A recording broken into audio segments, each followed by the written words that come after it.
Lebanon border पर भीषण गोलीबारी हो रही है। आईडीएफ हिजबुल्लाह में ताबड़तोड़ फायरिंग हुई। हिजबुल्लाह के कई लड़ाके इसमें मारे गए हैं, ऐसी जानकारी भी मिल रही है।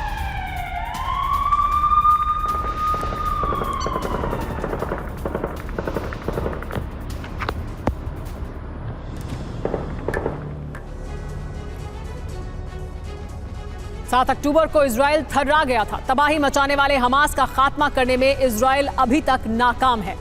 हालांकि दावा किया जा रहा है कि उसने हमास को काफी नुकसान पहुंचाया है, लेकिन जब तक हमास की टॉप लीडरशिप जिंदा है, हमास हमलावर होता रहेगा। इस बीच इजरायल के लिए एक और बुरी खबर है। ईरान ने दावा किया है कि हमास खुद हथियार बनाने में सक्षम है। इसका सीधा मतलब है कि हमास अब और ज्यादा खतरनाक हो रहा है, यानी इजरायल के लिए खतरा बढ़ रहा है।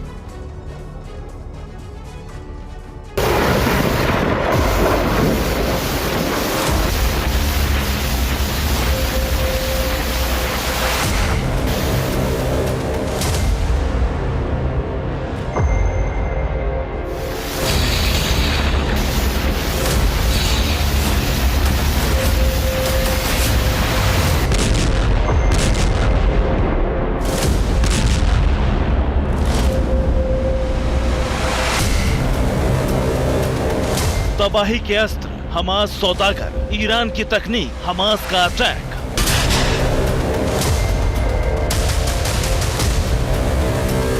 अभी तक दुनिया यही समझ रही थी कि हमास ने इस्लामिक देशों से मिले हथियारों के दम पर इजराइल को दहलाया था।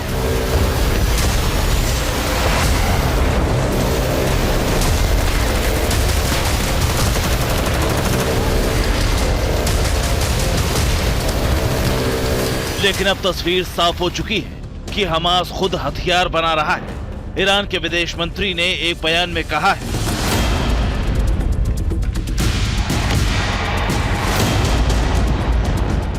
हमास ज्यादातर हथियार और दूसरे मिलिट्री इक्विपमेंट गाजा में ही बना सकता है। ये अलग बात है कि इसमें उसे तकनीकी मदद लगातार मिलती रहे।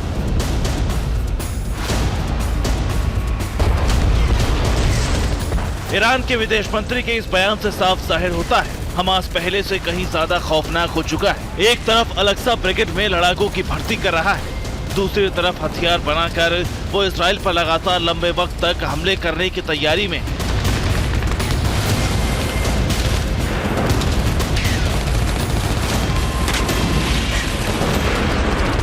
अभी जिन हथियारों को हमास बना रहा है उसमें फर्ज 5 रॉकेट है, जिसका इस्तेमाल 7 अक्टूबर के हमले में किया गया था। इसके अलावा M302 रॉकेट भी हमास के पास है, जो सुरंग से इजराइल पर दाग रहा है। साथ ही F7 ग्रेनेड है, जिसे रॉकेट से दागा जाता है। इसके अलावा TSH मशीन गन लेकर हमास लड़ाकों ने इजराइल के बेकसूरों का खून बहाया था। इतना ही नहीं, ईरान से मिली तकनीक से हमास ने शॉर्ट रेंज सीरम मिसाइल बना ली, जिसकी अटैक क्षमता 300 किलोमीटर है, जबकि 500 किलो तक विस्फोट ले जा सकती है। इसके अलावा अल यासीन 105 एंटी टैंक रॉकेट, जिसकी रेंज 300 से 500 मीटर तक है। हमास इसे मरकावा का काल बताता है। इतना ही नहीं, कमान 19 नाम का अटैक एंड सर्विलांस ड्रोन भी हमास के पास है, जिसका इस्तेमाल 7 अक्टूबर के हमले में किया गया था। ये 300 किलो विस्फोटक साथ ले जा सकता है।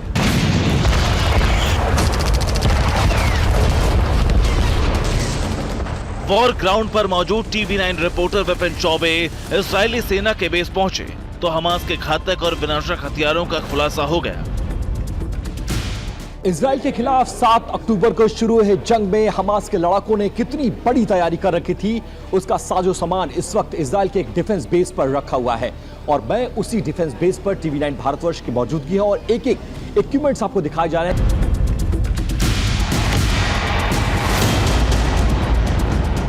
हमास के पास सिर्फ रॉकेट का जखीरा ही नहीं, बल्कि ईरान के कामिकाज़ी ड्रोन का भी भंडार है। इजरायली शहरों को हमास इन्हीं ड्रोन से दहला रहा है। सबूत TV9 के कैमरे पर है, उसे देखिए। मेरे सामने आपको एक UAV नजर आ रहा है। ये अनमैन्ड एयर व्हीकल है, जिसका इस्तेमाल बॉम्ब को गिराने में, एरिया को सैनिटाइज करने में, निगरानी रखने में और इसकी रिपोर्ट के आधार पर ही कई एक्शंस तय किए जाते हैं। इजराइल गाजा पर हवाई हमले कर रहा है। हमास इजराइल के हेलीकॉप्टर और एयरक्राफ्ट को ढेर कर रहा है, क्योंकि उसके पास एंटी एयरक्राफ्ट गन है। हमास के पास मैग्नेट बम के साथ साथ फास्फोरस बम भी मौजूद है। 7 अक्टूबर को इन दोनों बमों से इजराइल की धरती पर हमास ने बहुत बड़ा संहार किया था।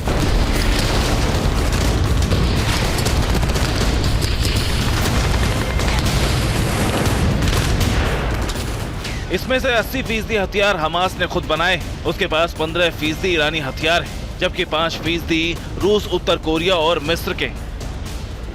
Much of the munitions here have been made by Iran, but not all. What you're finding here is a huge amount of different types of weaponry you found. What was explained to us by the major here before, most of it was actually homemade in Gaza itself. हथियारों का इस जखीरा इस बात का सबूत है कि हमास के पास इतना बारूद है कि उसे हाल फिलहाल मिटा पाना आसान नहीं, जबकि वो लगातार हथियारों का प्रोडक्शन कर रहा है, जिसकी लोकेशन अभी तक इजराइल पता नहीं कर पाया है, क्योंकि जमीन के नीचे बनी सुरंगों के जाल में वो हथियार बना रहा है और वहीं से हमले भी कर रहा है। Bureau report, TVN Bharatvarsh.